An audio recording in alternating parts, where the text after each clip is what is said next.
All right. And we are live for this, I'm going to call it this supplemental Healthy Hair Summit because we were able to reschedule. Live Oops. for this. I'm going to call it this supplement. Sorry, let me mute my other computer. So, well, welcome and thank you to our Healthy Hair Summit. I am Scarlett, the creator of Wonder Curl and the Healthy Hair Summit. The goal of the summit is to provide you with the facts based around our hair and our culture. It is the only online event of its kind to teach you everything you need to know to grow your healthiest hair ever. And the Healthy Hair Summit is brought to you by Wonder Curl. Wonder Curl was created out of a personal need for natural hair products that simply did what they said, used quality ingredients, and improved on the health of the hair. We are a Black-owned vegan hair care product line that uses natural ingredients known for their nourishing and medicinal properties. Curls and kinks are hydrated for days without the frizz or crunch. And we offer online education through one-on-one consults and virtual hair summits. Healthy hair is good hair, and we give you all the tools you need to achieve your healthy hair goals. And I just would like to say a thank you for Creatively Naturals for giving me this good hair t-shirt.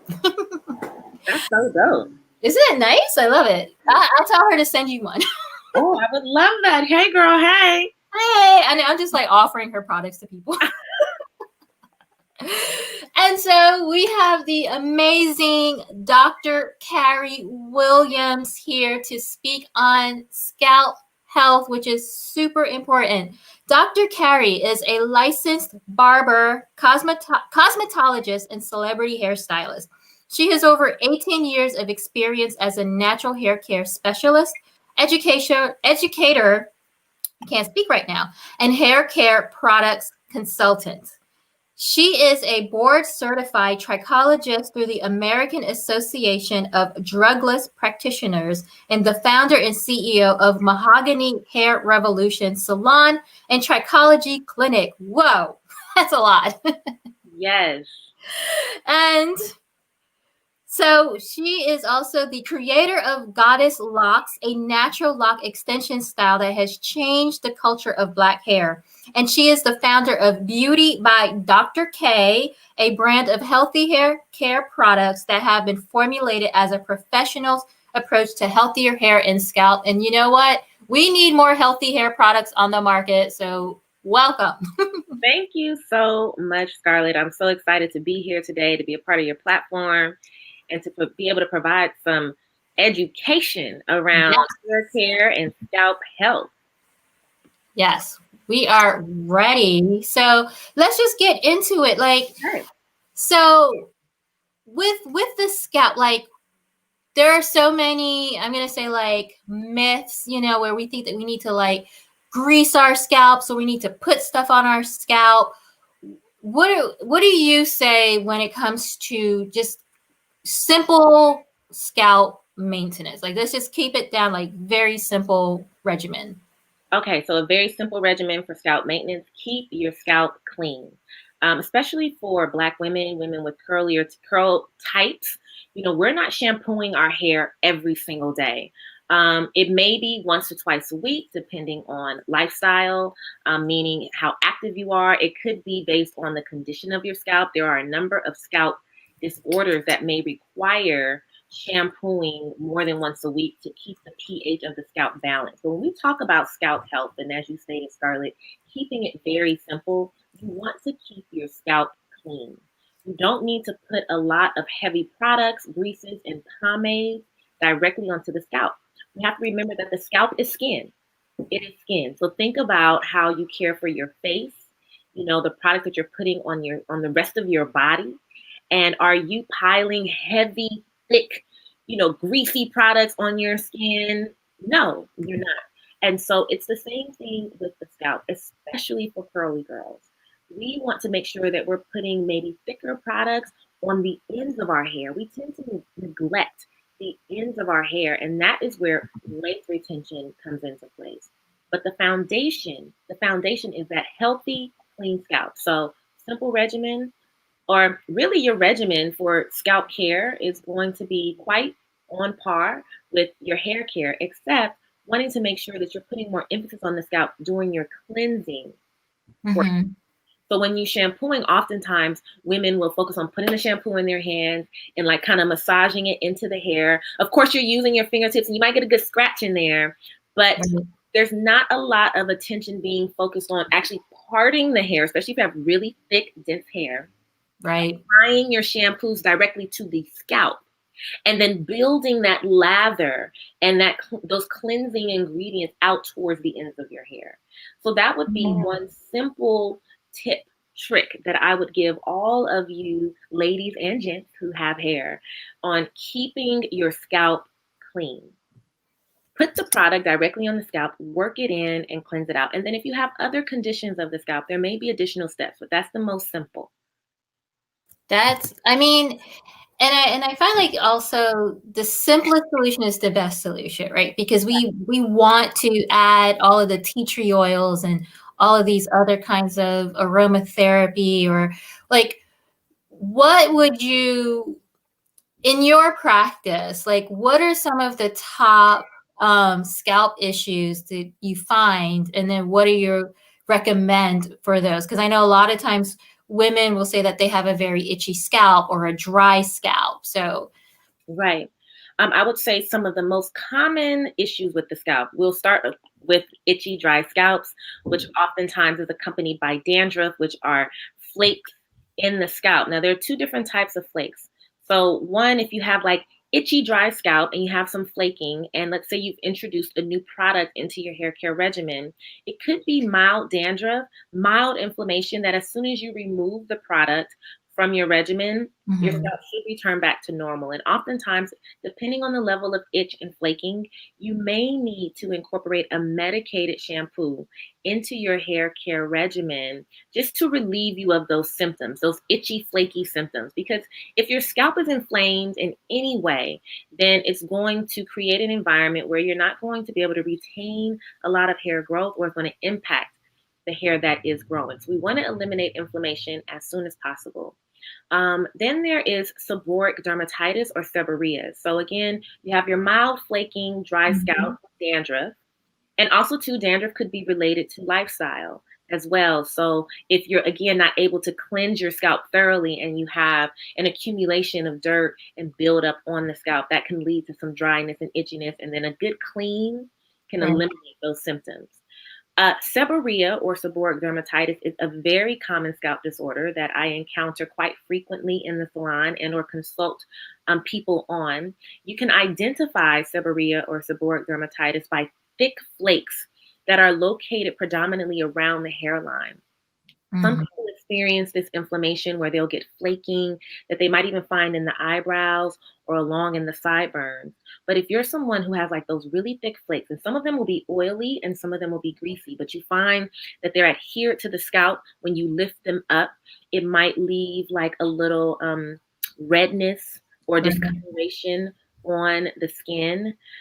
Or when you look in your scalp and you lift those flakes up, you can see your hair strands coming through the flakes.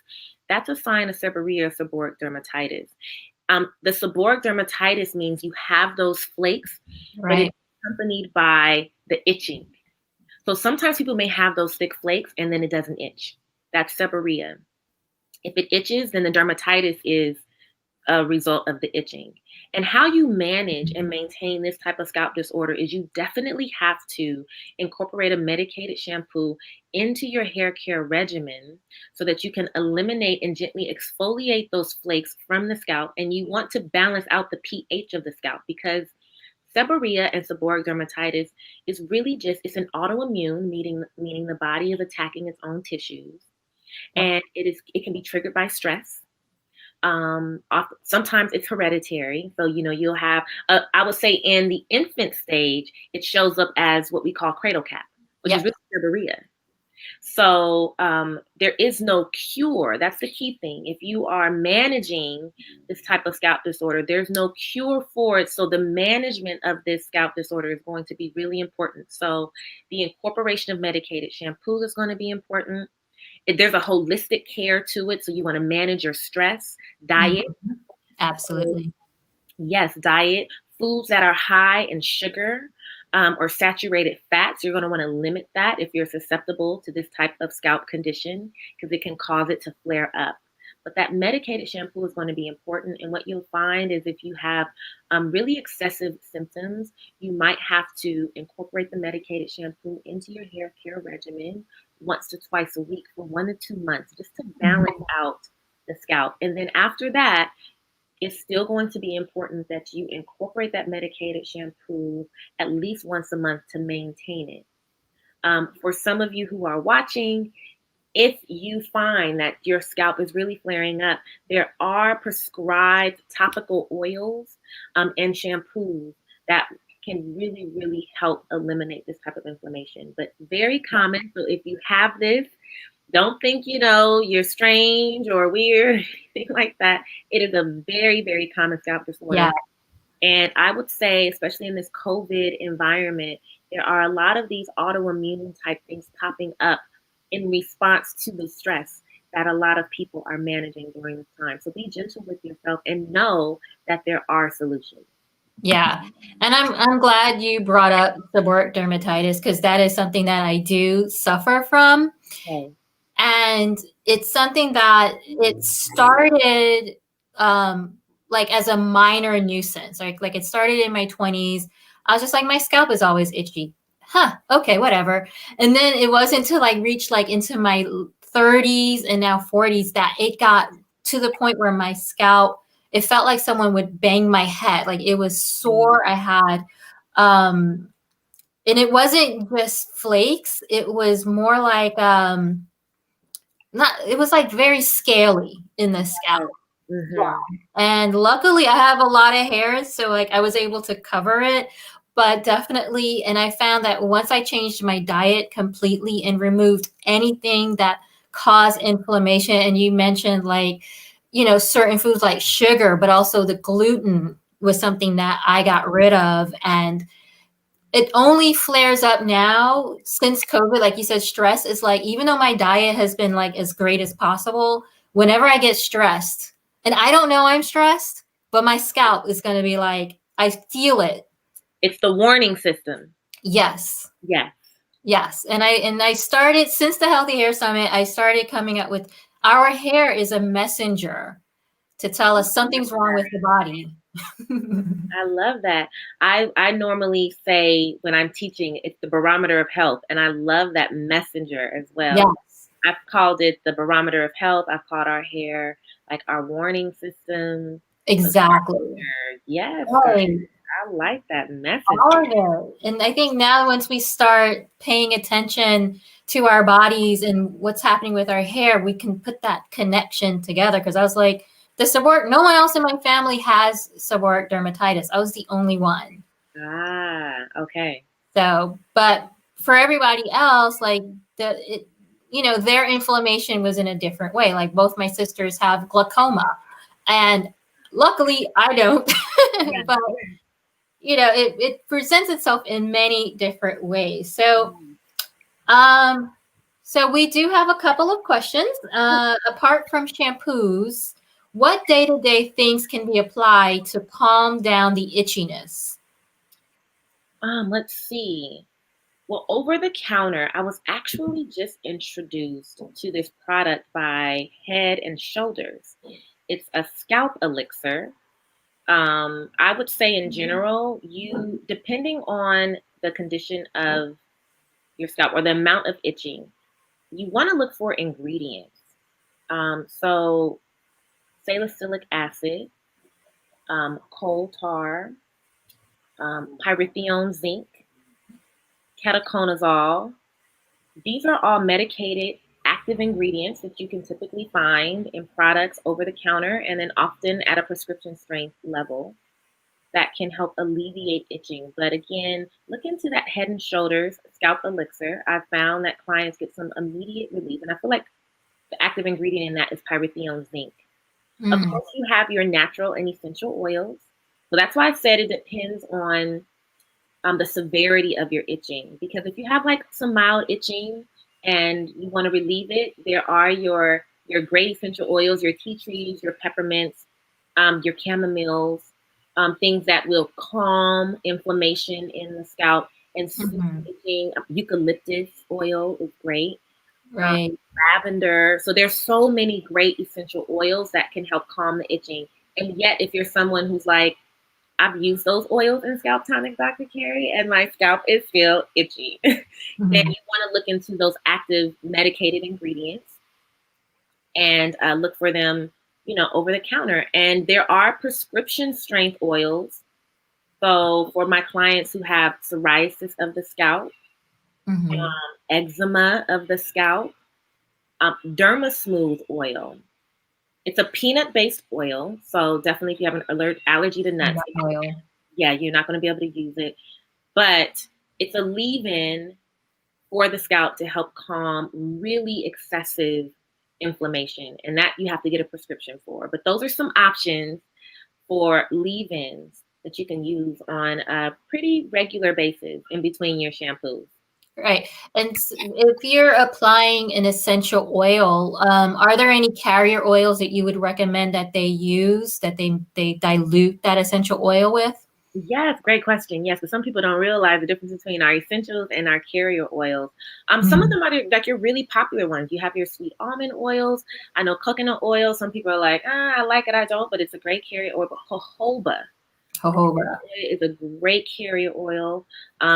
It's one of my favorites, and I'll just kind of stand here for a minute because with jojoba oil, it's actually not an oil, but when you look at the molecular structure of jojoba oil, it's actually a wax, and it mimics the sebum that your scalp naturally produces. And so this is a great oil to use as a carrier oil and to add in your essentials if you're looking to soothe, calm inflammation, or just to blend in your essential oils. And then, olive oil. Olive oil is another great carrier oil. Castor oil is another great carrier oil. So to recap, we have sweet almond, castor oil, coconut oil, jojoba oil, and your olive oil are some big, popular, well-known, and accessible carrier oils. Great. So you guys, I know that there are going to be some DIYs Yeah.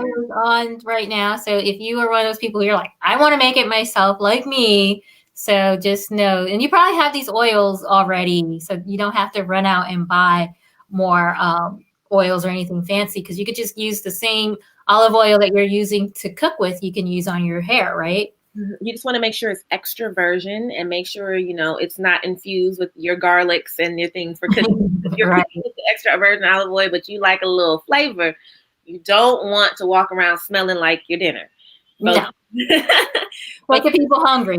Yes, but for sure, extra virgin olive oil is going to be a great oil. And if you already have it in your kitchen, then there you go. There you go. Okay, so the next question. I was told oil should not be applied day to day because it can also cause excessive sebum production. So what can I use to reduce flakes? Okay, that feels like two different questions to me.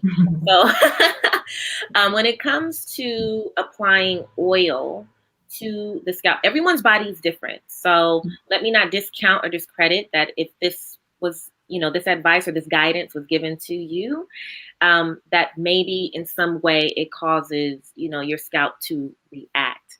But if there is, I would say, if the sebum production in the scalp is underproducing, or another way to say that, if your scalp is underproducing sebum, then again, jojoba oil is a great way to help balance out the production of that sebum. But in order to get rid of flakes, that's a whole separate question. Right. And so flaking in the scalp, again, you have to remember that flakes are skin cells. And so if you are dealing with excessive flaking, and it's the type of flakes that are lifting up from the scalp, definitely using a medicated shampoo to gently exfoliate. I know there's part of cultural practice or just a desire to scratch and lift up the flakes from the scalp. You want to be very careful when doing this. You can cause minor cuts and abrasions in the scalp, and depending on the condition of your scalp, it could possibly lead to infection in the scalp. If you do want to lift up flakes from the scalp, I advise you using like an olive oil or like a carrier oil that can soften the flakes. And you want to be very gentle in lifting up those flakes, but the medicated ingredients in medicated shampoos are designed to gently exfoliate the scalp, to help dissolve and lift up those flakes from the scalp. And what it's going to require is just consistency until the pH of the scalp is balanced.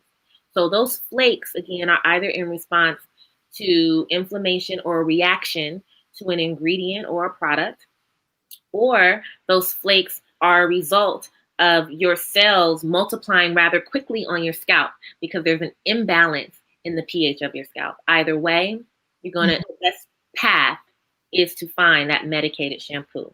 Right. So are there ingredients in products and that you've noticed that might cause that kind of reaction more likely in certain people?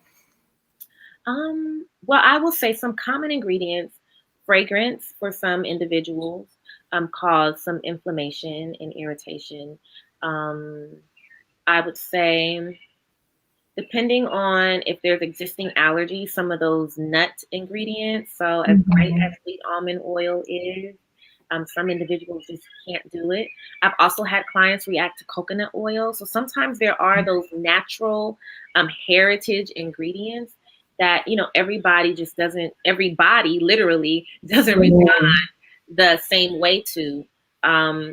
So I would say if you find that you are having an allergic reaction in your scalp to a product, one, you want to assess how many products are in your hair care regimen. It may need to really just simplify all the way down to identify what it is, or you can always do an allergy test. Sometimes I consult with clients where it's really hard to identify, honestly, the ingredients because they're using so much. Like you said, we have our DIY ingredients.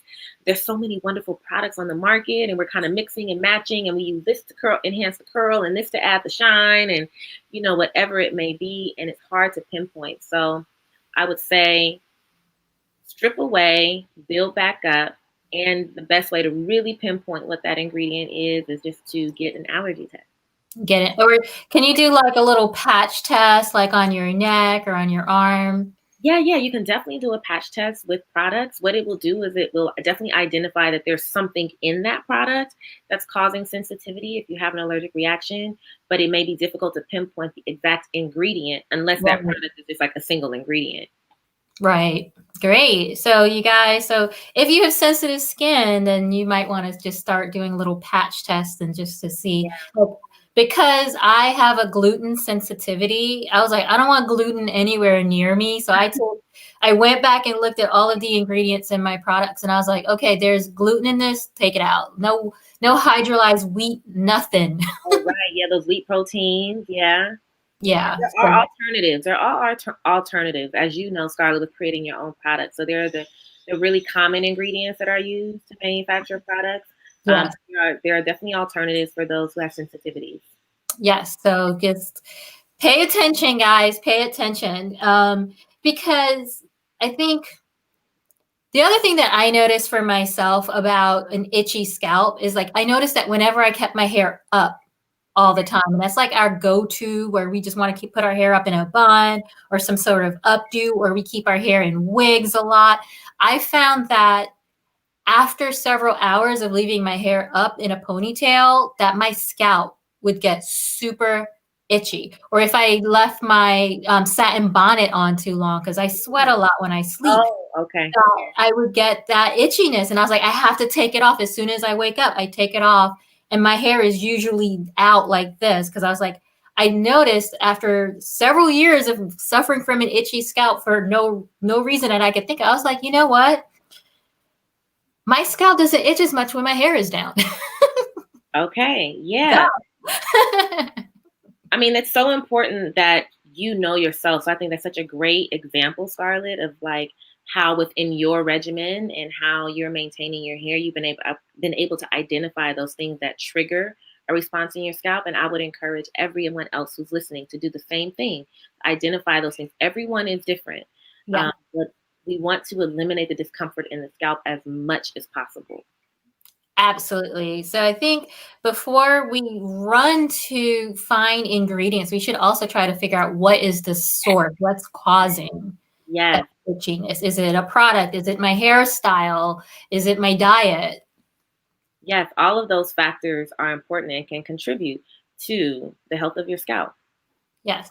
Oh, can you one more time the name of that Head and Shoulders? Oh, the scalp elixir. You know what? I recently text a picture to my client. So if everyone gives me like 1 minute or less, I can actually give you the exact name because I love that this is going to help. Oh, here we go. So yeah, it's called the Head and Shoulders Royal Oils Instant Soothe Scalp Elixir. And I was right on point. The active ingredient is pyrithione zinc. Pyrithione zinc. And there's some added peppermint oil in this particular formula. So Nice. So you have a little cooling action while. yes, a little menthol, a little peppermint oil. So that should provide some of you who are experiencing itchy scalp and it's mild and you need something in between 2 days to give you some soothing.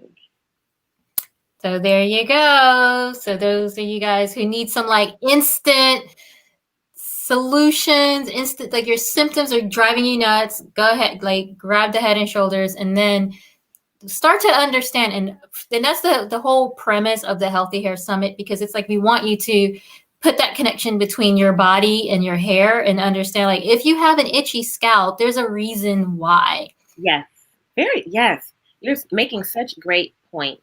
And that is so important. As we were stating earlier, it's the messenger, it's the warning system. It's letting you know there's something going on. So definitely don't ignore the itch. Don't ignore the flaking. There are solutions for sure. Yes. So we have a question. What causes thick dandruff? Okay, so yes, we're talking about, so that's the seborrhea. If you're thinking about those thick flakes, it's triggered by a dysfunction in the sebaceous glands. So your sebaceous glands are located in your scalp. They're attached to the base of each hair follicle. And they secrete a light oil or waxy substance called sebum. And the purpose of that sebum is to provide like a coating on the hair strand. And it also helps to balance the pH of the scalp. In some individuals, the sebaceous glands will overproduce oil, and this can cause that rapid flaking in the scalp. Because again, the flakes are cells, so your cells are constantly replicating, but it causes an increased turnover in that replication process. And so now the microscopic shedding of skin cells that your body is doing all the time, now you can see it. There's an accumulation of it on the scalp as a result of this dysfunction. And then what you'll find when the sebaceous glands are overproducing oil is that those flakes are typically oily, like waxy, maybe yellowish in color. But then also the sebaceous glands could underproduce oil. So that's when you're going to get more of the dry flakes, but still really thick, still really big. So that is the cause of those thick, monstrous flakes in your scalp. And if you find yourself managing that type of flaking in the scalp, you definitely need to incorporate a medicated shampoo with those active ingredients. So again, coal tar, salicylic acid, pyrithione zinc, ketoconazole. Those are like 4 common active ingredients that you can find over the counter in medicated shampoos. And or what you'll find is if you go to a dermatologist because you need something stronger, then you'll get a prescription strength shampoo with one of those active ingredients. Got it.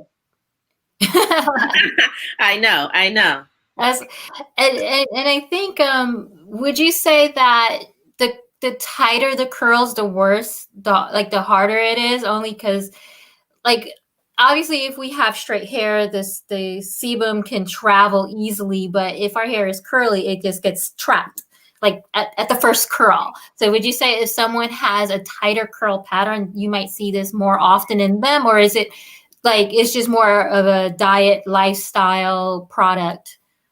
Yeah, I would say when it comes to the flaking and like the sebum, it's definitely based on, diet, lifestyle, and that includes like the stress. There could be some hereditary and or hormonal factors. Sometimes, again, someone may not have experienced it at all. And then we think about, like, I think about young women and even young men, when the hormones start to shift, then all of a sudden they start to experience, these changes in their scalp. But what the curl pattern does do when it comes to the secretion of sebum in the scalp is it impacts the lubrication of the hair strands. And so, to your point, Scarlett, knowing that with curlier, more coiled hair types, that the sebum can only travel a certain distance down the hair strand and it doesn't get to the end, that speaks to the practice of individuals with curlier, more coiled hair types applying oil-based products to the ends of our hair. So where someone who has straighter hair, they don't really have the practice within their hair regimen to constantly apply oils and things like that to their hair, or serums, unless they're using heat. Right. But for curly hair individuals, yes, our hair strands at the end aren't really getting that natural sebum. So we supplement with the uses of our oils and our butters. Nice. So I feel like it's just like another double whammy that we get with curly hair, right? Yes. We have someone, she says, I assume it's a she, but it could be a he. They noticed for a second time that I have a severe itchy spot and can be sore from scratching. It shows up as a small dime-sized patch of baldness, then regrows. What can I do and what causes this? Okay, that sounds like a classic case of alopecia areata. If you are experiencing the hair loss in small areas and it regrows, alopecia areata is an autoimmune form of hair loss. Again, very common. Of course, we don't have too much information from this individual, but I don't know. Sometimes individuals with alopecia areata, it's something that they've been experiencing off and on throughout their life. Very possibly so. And then sometimes environments like the one we've been living in for the almost full year can trigger alopecia areata because the immune system becomes compromised based on the amount of stress that someone is balancing. And so the great thing is that this type of hair loss is not permanent. It's not a scarring form of hair loss, which is why you're experiencing that regrowth. The key thing, one, is first going to be holistic changes. And so thinking about the health of your scalp from the inside out, knowing that this patch of hair is being affected because of the autoimmune response in the body. And this becomes amplified when the body is under stress. So really checking in, doing that self-awareness check, where am I experiencing stress? How am I managing my stress? Most importantly, how is stress impacting my lifestyle? Is it impacting your sleep? Is it impacting, your diet and what you're eating? Oftentimes we're not getting the nutrients that we need. And then when it comes to the actual area of hair loss, you just want to be very gentle. Again, the follicles in the area are not being completely destroyed, which is why you're experiencing that hair regrowth. But you also don't want to develop anxiety around hair loss, because that's going to put you back in the cycle. So hopefully knowing, this little bit of enlightenment that I'm giving you helps to release some of the anxiety around it, helps to balance the stress. And then this goes back to diet too, as you and I were talking about, Scarlett, that when we think about autoimmune disorders, it's an inflammatory response. So any way that you can create a more alkaline environment in your body so that you can reduce the inflammation, that's going to be best. And ultimately that looks like a more plant-based diet and eliminating those saturated fats and all the things that make food delicious. Great. The wonderful thing is, in today's world, there's a lot of great, delicious vegan and vegetarian options now. Back when I'm pescatarian and moving more towards vegetarian, vegan. But when I first started my journey over 10 years ago, there weren't as many great options. So for those who are new to the lifestyle, so many great options. So don't feel intimidated. Be encouraged to make these adjustments in your lifestyle. It won't only benefit your hair, it will benefit you all the way around. Absolutely. Because I would say, like, with those bald spots, just imagine if our hair and skin and nails gets everything last. So this is like kind of like your body's last ditch effort of saying something is wrong. Yeah. You know, so imagine what else is happening inside your body that we can't see. And I want you guys to start. We did at the September talk, we had Patrice, and she taught us how to do body scans. Ooh, nice. Yes, and someone said like she started doing them, and she's like she's been sleeping better than she ever has. Yeah. And like we need to do like a daily check-in, because I bet you it's not just the bald spot that you're feeling. I bet you might also have other symptoms that you like, maybe fatigue, maybe soreness, or some sort of like, you know, there's something else happening that you probably don't even realize. Like for me, when I had this seborrheic dermatitis, I also had back pain. Like I had chronic back pain, and I thought I'm sleeping wrong. No, the food I was eating was causing inflammation. So it wasn't just in my scalp; it was also here. It was also a migraine from time to time. You know, so it's like I bet you that the bald spots is not the only issue. I bet you the itchy scalp is not the only thing. It's probably the only one that you're paying attention to, because we also think like, well, I'm getting older. We're supposed to start falling apart. No, we're not. We're not. Right, right. Yeah. No, No. So, I agree with you. Yeah, no, that's very good. You're adding a lot of great information.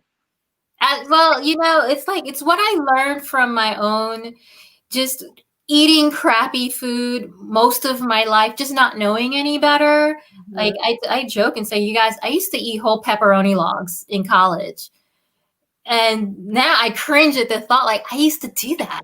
Like, We all have done things when we were younger that weren't good for us. And I remember those stages in my life where older adults were just like, when you get older, you're not gonna be able to eat that way. Like you should start taking on the practices of taking care of your body now, it'll take care of you later. And like you said, mhm. life then teaches you, yes. Similarly, I think back and I'm like, wow, there's no way. So much fast food, so much cheese, so much meat, so much of everything. Yes. So, okay. So, Valerie, question. I'm 51 and a natural, and my edges are taking a long time to grow. What can I do? And is DHT good to take? Okay, so hair loss around the hairline. Really, when it comes to hair growth around the hairline, I would want to know how long they've been experiencing hair loss around the hairline, because it's so common, especially amongst Black women, to experience hair loss and thinning depending on the history of hairstyling. So, braids, twists, tight ponytails, relaxers. So you get your weaves and relaxers. There's so many, you know, hairstyling options that we have. And even if at the moment you wore the weave or the braids, you didn't see any huge areas of hair loss, there could have been some impact where, again, the Mhm. cumulative effect is now they're extremely thin. So when it comes to hair growth around the hairline, that's a tricky one, because there may actually, unfortunately, be some permanent hair loss as a result of hairstyling. Now, if this hair loss is very recent meaning that you can identify that you are experiencing hair loss around the hairline, maybe within the last year. Again, telogen effluvium is a form of hair loss triggered by stress. And so what happens is we don't oftentimes identify the stressor, because with telogen effluvium, there's a delay. It typically won't start to show up until 3-4 months after the initial trigger. So sometimes people misidentify the hair loss and attach it to something that it may not be related to. So I would say first identify the cause of the hair loss around the hairline, and then determine, is the amount of hair growth returning back to maybe the original thickness and density? Is it realistic based on how long the hair loss has been present and the cause?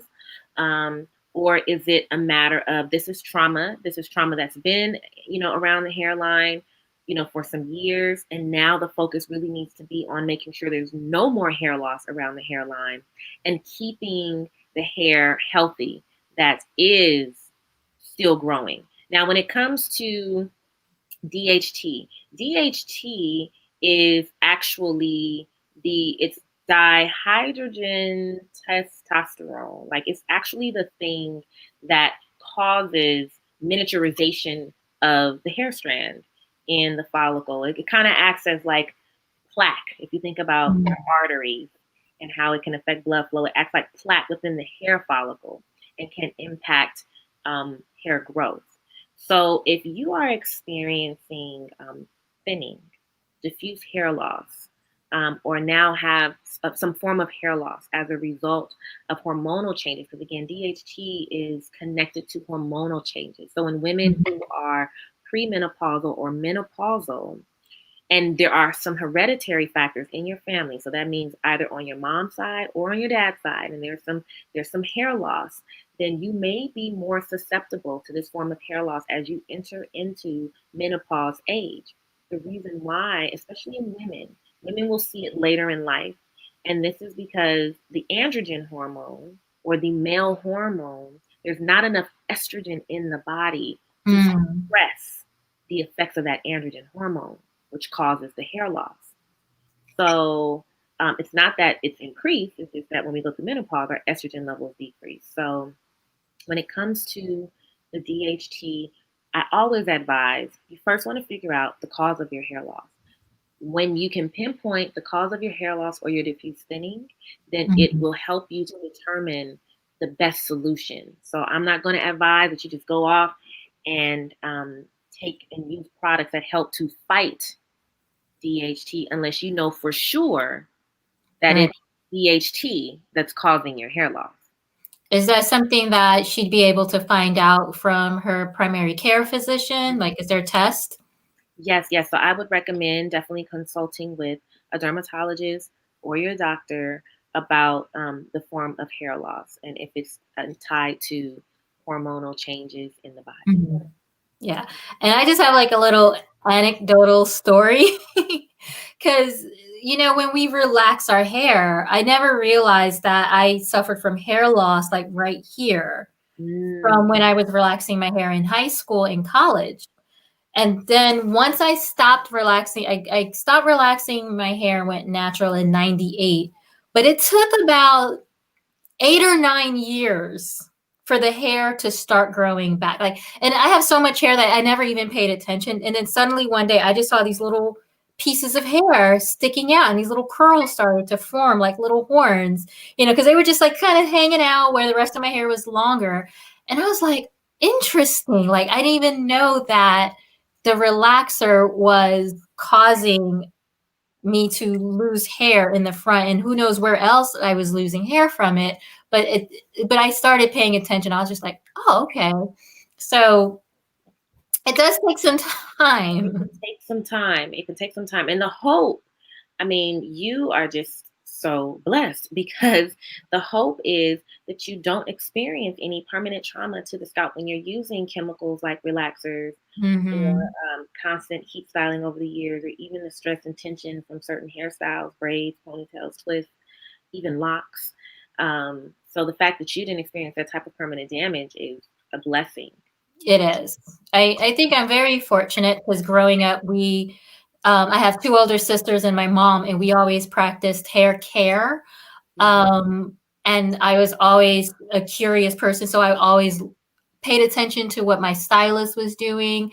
But my mom started giving us relaxers at home versus going to the salons, because whenever I went to the salon, I always came back with my scalp hurting because they were just like tearing me apart. Wow. So my mother was like, I can do this for you guys and we could save on money. I heard that. Yes. Let's see. What do you do if there is itching without a lot of flakes? I've tried the medicated shampoos, both salicylic acid and the perithial, I can't pronounce it, zinc. Right. But they spelled it nice and they have not worked. So this is itching and they said without flakes.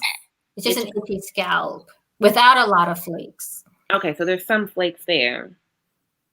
Well, it sounds like, again, one, I would be curious about current hair care regimen. If it's not working, is there a particular product or ingredient in your products that keeps you in this constant cycle, like this this itch cycle where you're shampooing your hair, but because you're putting something on the scalp, it returns back to irritation and inflammation. I would have questions there. And then if over-the-counter products with those active ingredients aren't giving you the results you want, it may be time to consider prescription strength. But again, knowing that there's still some flaking, there's an incessant itching. You need to do some work, or not some work, but just really look at the current products, the current hair care regimen. Yes. So, okay, we have 5 more minutes left, so we're going to try to get through a couple of these last questions. One area at the back of my scalp has been itchy for 1 year. It may have been caused by the use of comb. I wash weekly. By day 2, or most times on the same day, it's itchy again in that same spot. Help, please. Okay, so scalp is itchy in a particular spot at the nape of the neck, and then what else was it, Scarlett? They say I wash weekly. By day 2, or most times on the same day, it's itchy, and they think it was from the use of a comb. But what do you think? That's tricky. I mean, if it's only one spot, I would want to see the condition of the scalp. The scalp is so tricky. I have clients, and even myself, I think about how I have my itchy spots. I identify mine as stress spots because they only pop up when I'm under stress. So to this person who's asking the question, yeah, I would say consult with someone. That's a tricky one because and I know we only have 5 minutes, and right. I have questions. I want to see it. Well, do you do virtual consults that maybe they can reach out to you directly? Yes. So using the rest of our time, thank you so much, Scarlett. For those of you who have specific questions and it requires a deeper dive. Yeah. A deeper dive into finding a solution. I do provide virtual consultations. I have a wonderful team of trichologists who have been trained by me. So if I'm unable to get to you, we're doing virtual consults. But sometimes when it comes to these hair and scalp issues, it requires just more time. And these consultations are typically about 45 minutes to an hour because we're taking time to go through your hairstyling history, to go through the products that you're using, to really do our best to find a solution so that even if there isn't a holistic or homeopathic solution to the problem, you have enough information to have a conversation with your doctor and preparing you to have that conversation with your doctor so that you can get what you need. Yes. So, and just so you know, Dr. Kari is at Dr. Kari Will on Instagram. Where else can we find you? You can find me. You can email me, Dr. Kari at Mahogany Revolution. I believe there's a way for you to email me through Instagram. I have my website, Dr. Kari Williams. So if there are any stylists who are joining us today at the Healthy Hair Summit and you are interested in expanding your knowledge in the area of trichology, you want to be able to assist your clients with a more scientific understanding of hair, I offer that. If you're not a stylist, but you're just interested, I have product chemists and things like that in my course, just so that there's understanding of the hair and scalp and how products interact with that. I provide that level of training. So drkariwilliams.com, at Dr. Kari Will. You can message me there. You can send an email to me through there, and I will get back to you. And you can click on the link on her speaker page on the Summit website, and that'll take you directly there as well. There are some people who are tuning in from YouTube Live, and then I have people who are directly on the Summit. So if you are on YouTube Live, head on over to summit.healthyhairsummit.com, and you will also be able to get Dr. Kari's contact information through there. So last 45 seconds, thank you so much. Thank you. I feel like there's never enough time. There's always more questions. And, but thank you so much for giving us all of this awesome. Like, I learned so much today too, so that next time someone asks me a question, I will be able to help them out as well. That sounds fantastic. Yes. So, any last parting words that you'd like to share with us? I just want to encourage everyone to keep your hair healthy, keep your scalp clean, and find the products that will work best for you to help you to achieve your hair goals. Yes. Thank you so much. Get it, guys? Wash your scalp. Thank you so much, Scarlett. Thank you so much, and enjoy the rest of your day. Okay, thank you. You too. Thanks. All right, guys, thank you so much for tuning into this installment of our Healthy Hair Summit, where we got to ask Dr. Kari all of our scalp questions, because we have a lot of scalp problems, and it's so good to be able to understand where those issues are coming from. And so I would just like to remind you that if you found this information to be valuable, then you can purchase a lifetime access for only $24. Right now, we are still offering a 20% off discount to this and all of the videos from the Fall Healthy Hair Summit. And we are also offering the videos from the Spring Summit. So you're getting over 20 videos. So if you liked what you heard from Dr. Kari, just imagine all of the other information. We have 10 talks from the September fall, and then 7 from the spring talk, and then we have 2 bonus talks on there, and so you get a 20% discount off of the normal $30 rate. And there is also the Healthy Hair Workbook that you can download as part of your membership. And it is lifetime access. So you get to tune in and watch these as often as you want. And we are going to be adding the closed captions to all of the talks. So in case you missed something, you will be able to hear it or read it. So again, you just go to healthyhairsummit.com. That is where you become a member. And so next, we are going to be talking with Joe Miguel on why is my hair dry? So now we know why we have scalp problems, our issues with the scalp, and hopefully we're on our way to figuring out how to resolve those issues. So now we're going to talk about why our hair is dry. So I will see you guys back here at 5 o'clock Eastern time. Thank you, guys.